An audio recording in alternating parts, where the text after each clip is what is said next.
একজন ৭৬ বছর বয়সী পুরুষের স্ত্রী মারা গেলে সে অনেক অসহায় হয়ে যায়। সে ভাবে, আমি তো ছেলে মেয়েদের কাছে বোঝা হয়ে গেলাম।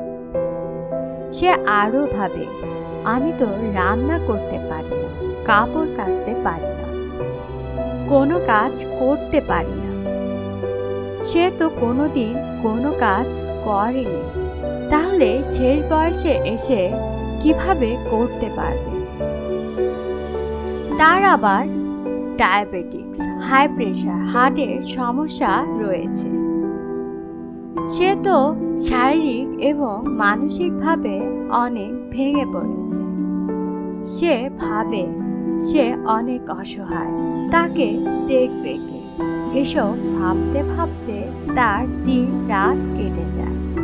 একজন স্ত্রীর স্বামী মারা গেলে সে নিজের বাসায় হোক অথবা ছেলে মেয়ের বাসায় হোক দিন কেটে যায়। কিন্তু একজন স্বামীর স্ত্রী মারা গেলে তার বাকিটা জীবন পুরোপুরি থেমে যায়।